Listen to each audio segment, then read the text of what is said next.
Hello! Hi guys! So today we actually finally have it. It's finally here. Big, massive, incredible hype. Phainon drip marketing is here. So first and foremost, we are going to be checking that little bit of a text and then we're going to be We are going to be jumping into the actual art as well as type and path. So, I'm Phainon of Aedes Elysia. Greetings.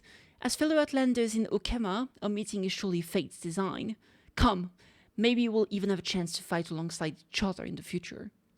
The nameless hero Phainon. Aedes Elysia, a remote frontier village isolated from the world, now lives on only in cryptic legends. Nameless hero.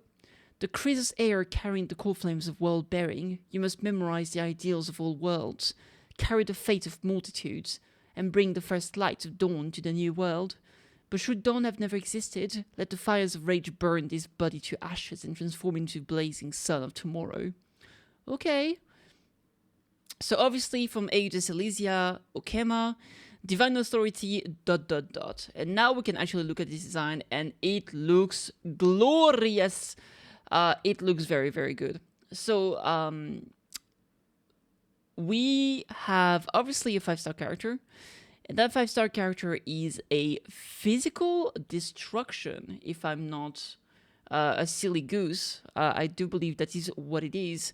I'm not particularly surprised when I think about it. I don't, honestly, to be honest, really haven't thought much about Phainon at all. So I was never really considering what kind of path it could have been.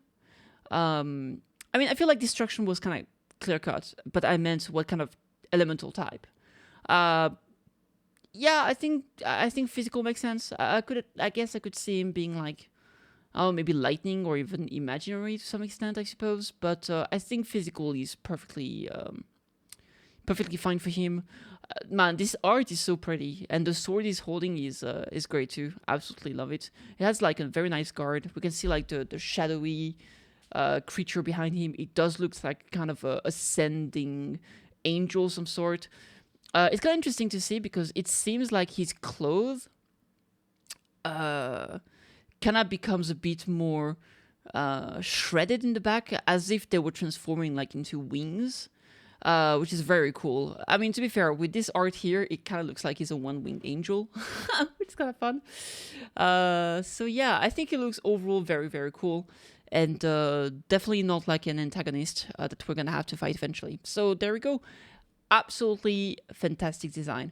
Now, what could he possibly do in combat?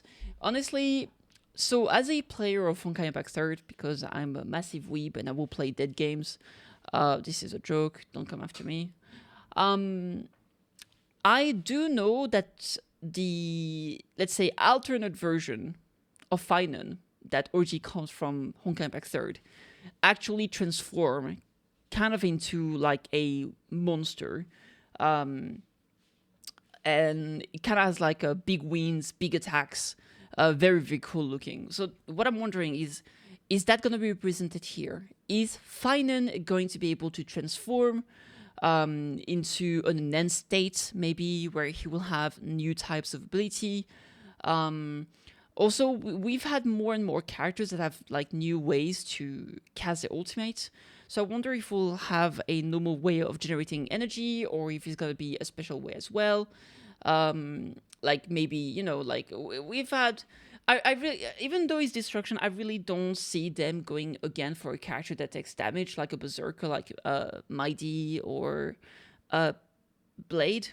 I think he's gonna be more of a, you know, just classic blast damage, like big AoE, big damage, maybe a bit tanky, but I don't think they're gonna go for the self-drain. What I want to check real quick on Pridewind. He's probably gonna come out with his own sets, right? Because we haven't had a set this patch. The previous set was last patch, I believe. The most recent ones, if we check the relics, right? So I don't think we really have a good indications of what it could do because it doesn't have a dedicated set yet. The same way that Castor is a dedicated set, right? So I could really see we might get more information once we get a set for him, if we do. So yeah, but I really am not sure what he could do.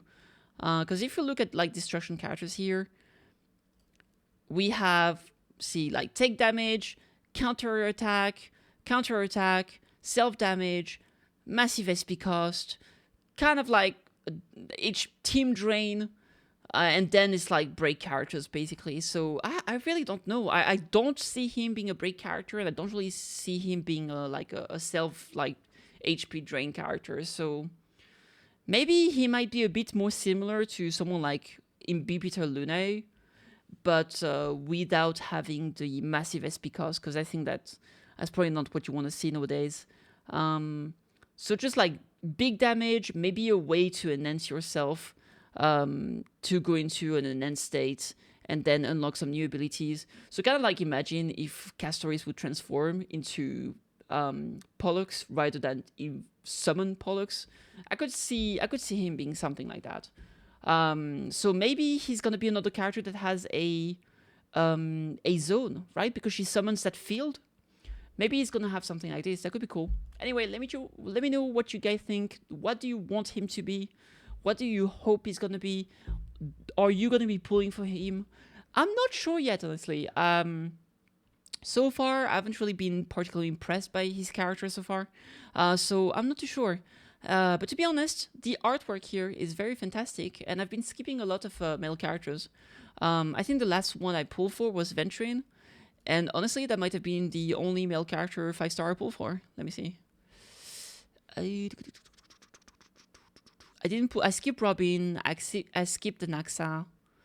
I skipped Bootheel. I think Ventrine is the only male character 5-star I pull for. Maybe I'll pull for Phainon, too. Maybe one male character per per X points patch, if that makes any sense. Like for the version 2.x, I did get a Ventrine. Maybe for 3.x, I will get one Phainon. We'll see. Anyway, let me know in the comments. Lots of love. Thank you for watching. Hope you have a great day. I'll see you next time. Bye, guys.